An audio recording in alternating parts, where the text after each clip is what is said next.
దేవుని ప్రేమ సందేశం అనుదిన ధ్యానాంశాలు పవిత్ర వారము సోమవారం. నేటి సుశేష పఠనం యోహాను సువార్త 12వ అధ్యాయము 1వ వచనము నుండి 11వ వచనం వరకు. నేటి ధ్యానాంశం బెథానియా గ్రామంలో యేసుకు అభిషేకం. ఆమెను అట్లు చేయనిండు, నా భూస్థాపన దినమునకై దానిని ఉంచుకొననిండు. పేదలు ఎల్లప్పుడూ మీతో ఉందురు, కానీ నేను ఎల్లప్పుడూ మీతో ఉండను అని యేసు పలికెను. ప్రియ సహోదరి సహోదరులారా, నేటి సుశేష పఠనం యేసు యొక్క జీవితంలోని ముఖ్యమైన సంఘటనను వివరిస్తుంది. ఇది ఆయన మరణానికి మరియు పునరుత్థానానికి ముందు జరిగినటువంటి సంఘటన. ఈ భాగంలో మనము 4 ముఖ్యమైనటువంటి అంశాలను చూడవచ్చు. 1, యేసు బెథానియాకు రావడం మరియు విందు. యేసు పాస్కా పండుగకు 6 రోజుల ముందు లాజరు ఉన్న బెథానియాకు వచ్చాడు. లాజరును యేసు మృతులలో నుండి లేపాడు. మరణించిన లాజరును యేసు తిరిగి లేపాడు. అక్కడ ఆయన గౌరవార్థము ఒక విందును ఏర్పాటు చేశారు. మార్తమ్మ పరిచర్యలు చేయుచుండెను. లాజరు కూడా యేసు ప్రభువుతో పాటు భోజన పంక్తిలో కూర్చున్నాడు. ఇది యేసు యొక్క అద్భుత శక్తిని మరియు ఆయన స్నేహితుల యొక్క ప్రేమను తెలియజేయుచున్నది. రెండో విషయం, మరియమ్మ యేసును పరిమళ ద్రవ్యముతో అభిషేకించటం. మరియమ్మ చాలా ఖరీదైన జటామాంసి అత్తరును తీసుకొని యేసు పాదములకు పోసి తన తల వెంట్రుకలతో తుడిచింది. గృహమంతయు ఆ అత్తరు పరిమళ ద్రవ్యముతో సువాసనతో నిండిపోయింది. మరియమ్మ యొక్క ఈ చర్య యేసు పట్ల ఆమెకున్న లోతైన భక్తిని మరియు ప్రేమను తెలియపరుస్తుంది. ఆ కాలంలో ఒక వ్యక్తి పాదాలకు అత్తరు పూయడం చాలా అసాధారణమైనటువంటి విషయం మరియు ఖరీదైనటువంటి కార్యం. దీని భావం ఏమిటంటే, మరియమ్మ ఖరీదైన అత్తరుతో యేసును అభిషేకించటం ఆయన పట్ల ఆమెకున్న అపారమైనటువంటి ప్రేమను మరియు భక్తిని చూపిస్తుంది. నిజమైన ఆరాధన మరియు గౌరవము విలువైనది మరియు త్యాగపూరితమైనది అని ఇది మనకు గుర్తుకు చేస్తుంది. నా భూస్థాపన దినమునకై దానిని ఉంచుకొననిండు అన్న యేసు ప్రభు యొక్క మాటలు ఆయన రాబోయే మరణాన్ని సూచిస్తున్నాయి. మరియమ్మ యొక్క ఈ చర్య ఆయన బలిదానానికి ఒక సన్నాహంలా కనిపిస్తుంది. ఇక మూడో విషయం, యూదా ఇస్కారియోతు యొక్క అభ్యంతరం మరియు యేసు యొక్క స్పందన. యేసును అప్పగింపబోతున్న ఆయన శిష్యులలో ఒకడైన యూదా ఇస్కారియోతు ఆ అత్తరును అమ్మి పేదలకు ఎందుకు ఇవ్వలేదని తన అభ్యంతరాన్ని వ్యక్తం చేశాడు. అయితే అతడు పేదల గురించి పట్టించుకోకుండా అతడు దొంగలించేవాడు కాబట్టి అలా అన్నాడు అని మనకు సుశేష పఠనం ద్వారా స్పష్టంగా తెలుస్తుంది. యేసు మరియమ్మను ఏమీ అనవద్దని చెప్పి తనను సమాధి చేసే రోజు కోసం ఆమె దానిని ఉంచుకోనివ్వమని పలికారు.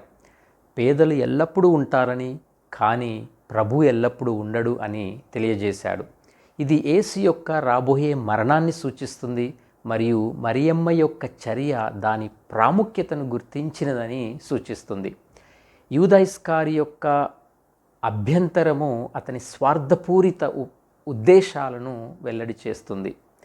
ఇతరుల అవసరాల పట్ల నిజమైన శ్రద్ధ లేక కపటత్వాన్ని ఇక్కడ యేసు ప్రభు ఖరాఖండిగా ఖండిస్తూ ఉన్నాడు. ఇక 4వ విషయం, లాజరును చూడటానికి వచ్చిన యూదులు మరియు ప్రధాన యాజకులు యేసు ప్రభు పట్ల కుట్రలు చేస్తూ ఉన్నారు. యేసు అక్కడ బెథానియా గ్రామంలో ఉన్నాడని తెలుసుకొని చాలామంది యూదులు ఆయనను మరియు ఆయన మృతులలో నుండి లేపిన లాజరును చూడటానికి రావటం జరిగింది. దీనితో ప్రధాన యాజకులు లాజరును కూడా చంపటానికి కుట్ర పన్నారు. ఎందుకంటే అతని వల్లే చాలామంది యూదులు యేసును విశ్వసించుచున్నారు. లాజరును మృతులలో నుండి లేపటం యేసు యొక్క దైవిక శక్తిని మరియు మరణముపై ఆయనకున్నటువంటి అధికారాన్ని, విజయాన్ని అది రుజువు చేస్తుంది. దీని కారణముగానే చాలామంది ఆయనను విశ్వసిస్తున్నారు. ఇది యేసును మరియు ఆయన అనుచరులను వ్యతిరేకించే వారి యొక్క భయాన్ని మరియు క్రూరత్వాన్ని వెల్లడిస్తుంది.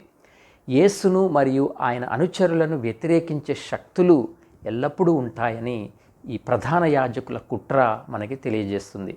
విశ్వాసము తరచుగా వ్యతిరేకతను ఎదుర్కొంటుంది అన్నది వాస్తవం. ప్రియ సహోదరి సహోదరులారా, నేటి సువిశేష పఠనం నుండి మనము నేర్చుకోవలసినటువంటి సందేశం ఏమిటంటే, యేసును మనము హృదయపూర్వకమైన ప్రేమతో మరియు భక్తితో ఆరాధించాలి. మరియమ్మ యొక్క చర్య మనకు ఇది ఒక ఉదాహరణగా ఉంది.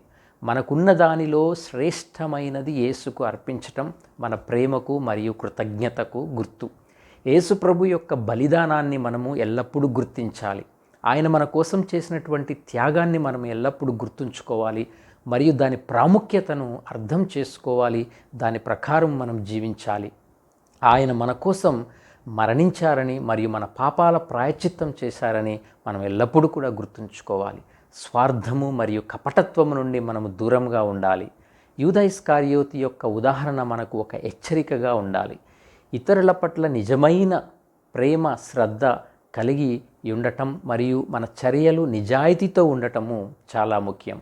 యేసు యొక్క శక్తి మరియు అధికారముపై మనం ఎల్లప్పుడూ కూడా విశ్వాసము నమ్మకాన్ని ఉంచాలి. ఆయన మరణాన్ని మరియు మరణం యొక్క శక్తిని జయించాడు. ఆయనను విశ్వసించే వారికి నిత్య జీవము ఉన్నది అని పలికాడు. మన విశ్వాసము కొరకు వ్యతిరేకతలను ఎదుర్కోవడానికి మనం ఎల్లప్పుడూ కూడా సిద్ధంగా ఉండాలి. యేసు మరియు ఆయన అనుచరులు ఎన్నో వ్యతిరేకతలను, అవమానములను, హింసలను ఎదుర్కొన్నారు. మనము కూడా నేడు ఉన్నటువంటి పరిస్థితులలో అనేక విధాలుగా వ్యతిరేకతలను, హింసలను ఎదుర్కోవచ్చు. అయితే దేవునిపై మన విశ్వాసము మనల్ని బలపరుస్తుంది. అదే గొప్ప ఆశతో మనము ముందుకు సాగుదాం.